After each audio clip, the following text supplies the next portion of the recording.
J'ai, lors d'une séance de coaching récente, échangé avec une dame qui était venue me voir parce qu'elle lance un business et elle avait besoin de conseils. Et au fil de la discussion, j'ai compris que sa situation financière était devenue difficile après la perte de son époux. C'est une situation qui m'a touché et j'ai donc décidé de faire cette vidéo pour vous expliquer à quel point il est important de préparer son après. Car la mort ne prévient pas. Et on ne prévoit pas de partir. On espère que tous ceux qui regardent cette vidéo, tous ceux qui sont sur cette chaîne, resteront le plus longtemps possible. Mais il faut être prévoyant. Voilà pourquoi aujourd'hui, je veux aborder avec vous, en 7 points, un plan qu'on peut mettre en place pour faciliter les choses à notre famille quand on ne sera plus là, pour qu'ils ne se retrouvent pas dos au mur, pour les mettre à l'abri. Prenez de quoi noter, on en parle tout de suite. Je suis Régis Saizy, entrepreneur multipotentiel, conférencier, formateur et artiste. Je partage avec vous sur cette chaîne du contenu propulsif pour vous aider à rêver, oser et créer. Hello les rocks, j'espère que vous êtes solides. Moi je suis en parfaite forme et je suis plein de gratitude envers l'univers. Si vous êtes sur cette chaîne pour la première fois, je vous souhaite la bienvenue. Welcome on board. Ici on parle de développement personnel, de mindset, d'entrepreneuriat et d'éducation financière. C'est justement de cela que nous allons parler aujourd'hui. Je vous invite donc à vous abonner et à activer la cloche de notification pour ne pas manquer les vidéos diffusées ici tous les jours. Alors, comme je vous l'ai dit, j'ai été très touché par l'histoire de cette dame parce que c'est quelque chose qui peut arriver à tout le monde. Vous avez peut-être dans votre entourage déjà vu des gens qui se sont retrouvés dans cette situation-là parce que le mari est parti ou que la femme est décédée. Bref, lorsqu'un des pourvoyeurs principaux de la famille, pourvoyeur en termes de finances, n'est plus présent, disparaît, quitte ce monde ou se retrouve dans l'incapacité de travailler parce que ça peut être dû aussi à une invalidité, eh bien, il y a trop de foyers, trop de familles qui sombrent à cause de cela. Il faut prendre un certain nombre de mesures. Ce sont des mesures qui permettent d'amoindrir ou d'amortir un petit peu le choc. C'est très important ce dont nous allons parler aujourd'hui. Ne négligez pas cela. Et ça m'amène à parler du premier point parce que nous allons voir 7 points, 7 étapes. La première étape, c'est laquelle? C'est l'étape de la prise de conscience. Vous devez comprendre qu'il est important de rédiger un testament. Et que le testament, ce n'est pas quelque chose de facultatif. Il y a trop de personnes qui, au 3e âge, donc des gens qui ont déjà 65, 70 ans, n'ont pas de testament. Comment vous voulez que les choses se passent bien après? J'ai d'ailleurs fait une vidéo sur cette chaîne que vous pouvez aller voir sur justement les questions d'héritage, comment éviter que ça ne parte en cacahuète lorsque vous n'êtes plus là, hein, quelles sont les dispositions à prendre. Donc la première étape, c'est ça. Comprendre que c'est important de rédiger un testament et décider de le faire. Le testament va permettre de laisser une trace de vos volontés, de la façon dont vous voulez distribuer vos biens et de la manière dont ça doit être utilisé. Qui prend quoi, pour faire quoi. C'est super important. La deuxième étape, quand on a compris ça, elle consiste à s'y mettre jeune. Oui, vous et moi, nous devons comprendre que c'est des choses qu'on fait jeune. Il y a une pensée collective qui est fausse. Une idée reçue selon laquelle il ne faudrait faire son testament qu'après un certain âge. C'est faux. C'est même très dangereux. Parce que vous ne savez pas encore une fois quand vous partez. Regardez avec Covid, il y a plein de jeunes qui sont partis. Il y a plein d'autres cas dans la vie qui surviennent et qui emportent des gens. Donc, rédigez votre testament jeune. Ne vous dites pas, je n'ai rien. De toute façon, qu'est-ce que vous voulez que moi j'offre aux gens? Je n'ai absolument rien. Vous avez forcément des choses. Ça peut être un stylo, c'est une façon de parler, mais vous avez des choses. Faites la liste de tout ce que vous possédez matériellement et de tout ce qui vous génère de l'argent, qui pourrait être utile après vous, pour que ce soit des ressources pour les vôtres, que vous ne les laissiez pas dans la panade. Vous commencez jeune et vous faites des mises à jour. Le testament se met à jour, vous le mettez à jour. Vous pouvez décider de le mettre à jour annuellement ou semestriellement, c'est à vous de décider. Si par exemple vous êtes quelqu'un qui souffre d'une maladie chronique, vous comprenez qu'il est encore plus important pour vous de le mettre à jour plus régulièrement. Et pour faire ça, pour le rédiger et le mettre à jour, que faut-il faire? Eh bien, il faut aller chez un professionnel. Tout ça, c'est la deuxième étape. On commence jeune, on met à jour, on va chez un professionnel, c'est un notaire. Je ne sais pas s'il y a d'autres professionnels dans ce domaine-là, mais les notaires, je crois que c'est une de leurs spécialités. Enfin, je sais, et vous le savez certainement.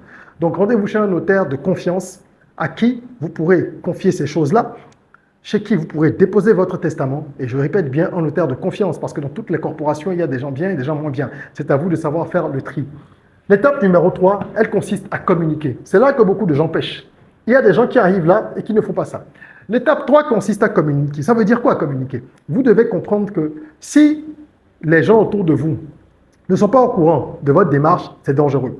Si personne ne sait que vous avez un testament quelque part, si vous tombez sur un notaire véreux, vous devez sélectionner judicieusement une ou des personnes à qui vous expliquez ce que vous avez fait, ce que vous faites, pour qu'en cas de tac, il y ait des solutions.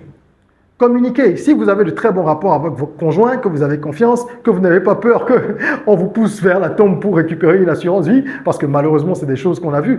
Bon, si vous n'avez pas peur de ça, parlez avec votre conjoint ou conjointe. Il ne s'agit pas de dire spécifiquement ce qui est dans votre testament, mais d'informer qu'une certaine démarche est faite.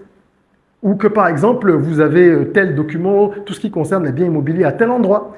Il y a des gens, lorsqu'ils décèdent, leur famille ne sait même pas où ils ont déposé les documents de leurs biens immobiliers. Vous vous rendez compte, c'est grave.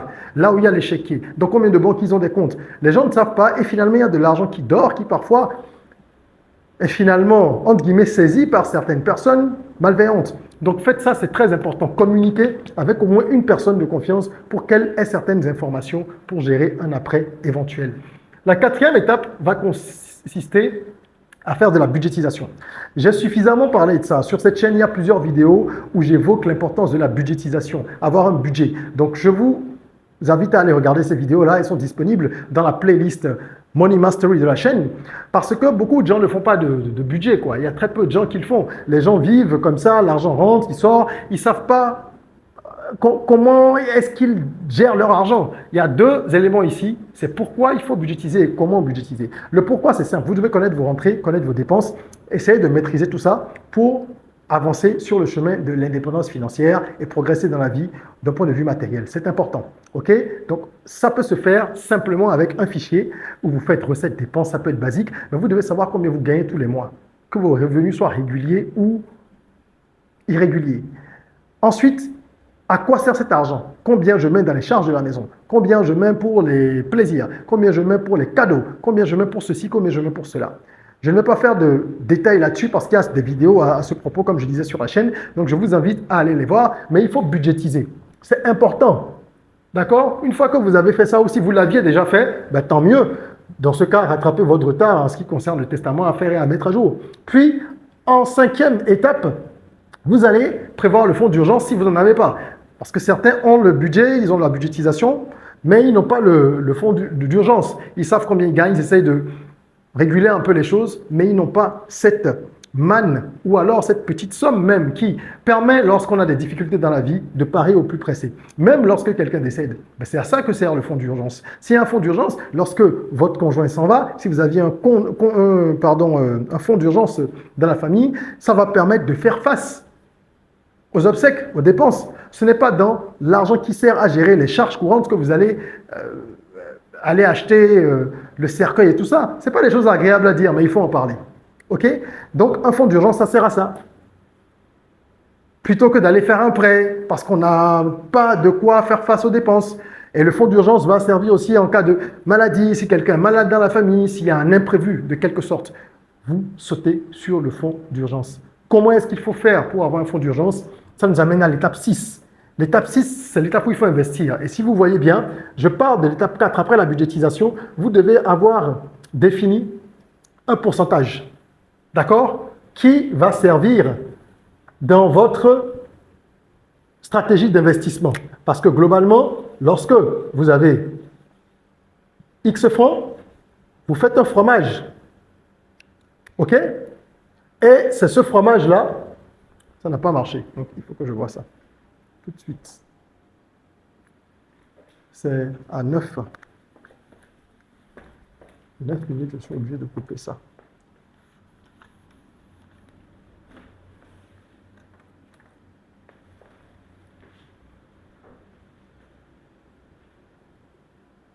Donc, ça part du point 4.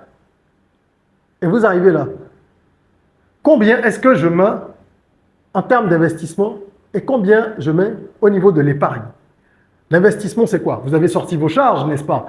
les charges courantes habituelles, eh bien, vous allez investir votre argent. On dit qu'il faut toujours mettre 10% au moins pour soi. Et le soi, en fait, c'est investir. Les 10%, vous allez les investir dans quoi? Dans l'immobilier, dans des actions, vous allez les investir peut-être dans des montres qui prennent de la valeur si c'est votre dada. Bref, j'ai également fait des vidéos là-dessus. Il y a plusieurs façons d'investir son argent pour que ça génère des revenus. Il y a même des dépenses qui rapportent de l'argent.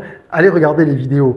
Une fois que vous avez fait de l'investissement, avec une part des recettes, des ressources mensuelles, ben, vous mettez aussi de l'épargne. Il y a le fonds d'urgence auquel on ne touche pas. L'épargne, c'est autre chose. Et quand je parle d'épargne, moi, je vois l'épargne en deux. Il y a l'épargne pour les enfants et il y a l'épargne pour soi. Pour les enfants, un compte épargne. C'est le classique, c'est simple, c'est basique. Vous le faites, vous le déposez là, vous mettez ce que vous pouvez tous les mois. Ça peut être 1000 francs, 10 000, 100 000, en fonction de vos revenus tous les mois, avec l'obligation de ne pas y toucher. S'il faut le bloquer, bloquez-le. Et un peu d'épargne pour soi, parce qu'on ne va pas toucher au fonds d'urgence, on ne va pas toucher à l'argent qu'on investit puisqu'il n'est plus disponible et les charges, elles sont déjà payées. Un peu d'épargne pour soi, parce qu'après, on peut avoir des petits besoins ou des petits plaisirs qu'on a envie de se faire, on ne peut pas vivre sans épargne. Et quand vous avez fait ça, on passe à la dernière étape, numéro 7. C'est là qu'il est important d'être attentif. C'est quand même très simple. Life insurance, assurance vie. Vous devez ou vous devriez, à mon avis, souscrire à une assurance vie. Et cette vidéo n'est sponsorisée par aucun assureur, je vous rassure. Simplement pour vous dire que c'est un moyen simple et efficace de pouvoir garantir à sa famille un minimum lorsqu'on n'est pas là, lorsqu'on n'est plus là. Vous allez voir les assureurs, vous demandez à chacun de vous faire une proposition, ou vous passez par un courtier en assurance dont c'est le rôle. Lui, il va étudier les choses et vous faire des options, vous faciliter la tâche. Bon, il a sa commission, il a ses deals avec eux, ça ne vous regarde pas. Et en fin de compte, vous choisissez une offre. On va définir une prime d'assurance. Peut-être que vous aurez à payer annuellement 100 000 ou 200 000 pour un capital de 10 millions au cas où vous n'êtes plus de ce monde. Ça dépend des assureurs, ça dépend de votre âge, ça dépend de votre état de santé et de plein d'autres critères qu'ils prennent en compte pour définir la prime qu'on va vous fixer. Donc évidemment, si vous êtes quelqu'un de malade au moment où vous allez souscrire une assurance, ça va être beaucoup plus cher et moins intéressant. Donc il y a plusieurs critères, mais quelle que soit votre condition, vous pouvez souscrire des assurances à partir de 100 000 francs par an, dans n'importe quel pays. Et ça permettra à votre famille de toucher quelque chose quand vous ne serez plus présent. Ça, c'est indispensable. Je pense que nous ne pouvons plus vivre sans envisager et même opter pour ce genre de choses, parce que nous sommes dans un monde incertain. La situation géopolitique, elle est folle. On a vu comment la situation sanitaire peut s'emballer. On a vu ça il y a quelques années encore. Et individuellement, depuis la nuit des temps, ben, personne n'est à l'abri de rien. Donc mettez votre famille à l'abri, avec l'espoir que tout ça, ça ne servira jamais à rien. Enfin, tout ce qui est investissement, ça servira. Hein. Mais que le testament ne servira pas de sitôt, que l'assurance vie ne servira pas de sitôt. Mais au moins, vous l'aurez fait. Et si quelque chose arrivait, vous auriez le cœur tranquille, le cœur léger. C'est ce que je voulais partager avec vous. Je serais curieux d'avoir vos avis là-dessus. Est-ce que vous avez déjà envisagé ces situations? Est-ce que vous vous êtes déjà demandé, si jamais je venais à partir plus tôt que prévu, parce que prévu c'est quoi? Si je venais à partir tôt de ce monde, comment ma famille ferait? Est-ce que vous avez pensé à ça? Quelles sont les dispositions que vous avez prises? Partagez tout ça avec nous en commentaire, ça peut édifier d'autres personnes. Voilà, si vous avez aimé cette vidéo, mettez un petit like, partagez-la pour que le maximum de personnes puissent profiter de ces conseils, de ce contenu. Abonnez-vous, j'espère que c'est fait. Et en attendant qu'on se retrouve pour une nouvelle vidéo, n'oubliez pas, prenez soin de vous, de votre corps, mais aussi surtout de votre mind. Rêvons, osons, créons, soyons rock.